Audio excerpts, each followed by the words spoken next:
आसमान का तोहफा, काशिफ और जादुई तारा। काशिफ एक ऐसा लड़का था जिसे खामोशी और सितारों से भरी रातें बहुत पसंद थीं। वो अक्सर अपने गांव के बाहर हरे भरे खेतों में अपनी पसंदीदा कुर्सी पर बैठता और घंटों आसमान की वसतों को निहारता। इसके लिए कायनात एक खुली किताब की तरह थी जिसके हर सितारे में एक अनोखी कहानी छुपी हुई थी। एक रात जब हर तरफ सुकून था, अचानक आसमान पर एक तेज रोशनी नमूदार हुई। एक तारा टूटकर तेजी से जमीन की तरफ आने लगा। काशिफ अपनी कुर्सी से उछल पड़ा और उस चमकते हुए गोले का पीछा करने लगा जो करीबी खेतों में कहीं जा गिरा था। इसका दिल जोश और तजस्सुस से धड़क रहा था।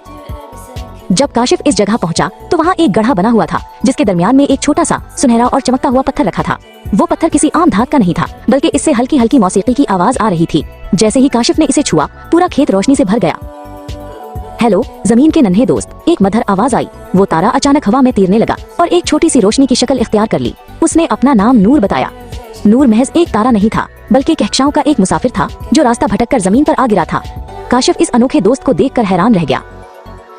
नूर ने काशिफ का हाथ पकड़ा और अचानक वो दोनों जमीन से ऊपर उठने लगे। काशिफ को डर तो लगा, लेकिन नूर की दोस्ती के एहसास ने उसे हौसला दिया। वो बादलों को चीरते हुए ऊपर निकल गए, यहाँ तक कि नीचे का गांव एक छोटे से खिलौने की तरह नजर आने लगा। ये एक जादुई सफर का आगाज था।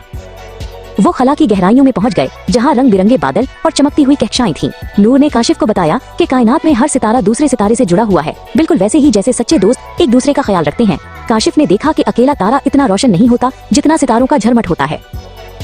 सफर के दौरान उनकी मुलाकात वक्त के निगहबान से हुई जो एक कदीम और दानिशमंद हस्ती थी। निगहबान ने काशिफ को एक पुरानी किताब दिखाई जिसमें लिखा था कि कायनात का सबसे बड़ा राज इल्म की तलाश और दूसरों से मोहब्बत है। काशिफ ने महसूस किया कि सितारे सिर्फ रोशनी नहीं देते बल्कि उम्मीद भी बांटते हैं। नूर ने काशिफ को दिखाया कि जमीन एक नीला मोती है जो कायनात के अंधेरे में अकेला नहीं है। देखो काशिफ, नूर ने कहा, तुम्हारी जमीन पर बसने वाले तमाम लोग भी सितारों की तरह हैं। अगर वो मिलकर रहीं तो पूरी दुनिया को रोशन कर सकते हैं। काशिफ को दोस्ती की अहमियत पहली बार इतनी गहराई से समझ आई। अब नूर के वापस जाने का वक्त आ गया था। उसने काशिफ को जमीन पर वापस पहुंचाया। काशिफ उदास था, लेकिन नूर ने उसे एक छोटा सा चमकता हुआ मोती दिया और कहा, जब भी तुम्हें मेरी याद आए इस मोती को देखना। मैं तुम्हारे दिल और आसमान की वसातों में हमेशा मौजूद रहूंगा। जब काशिफ की आंख खुली, वो अपनी उसी कुर्सी पर बैठा था। आसमान पर सूरज तुलू हो रहा था, लेकिन उसकी मुट्ठी में वो छोटा सा मोती अब भी चमक रहा था। उसने मुस्कुराकर आसमान की तरफ देखा और जान लिया कि सच्ची मुहिम जोई सिर्फ सफर में नहीं, बल्कि नई बातों को सीखने और दोस्ती निभाने में है।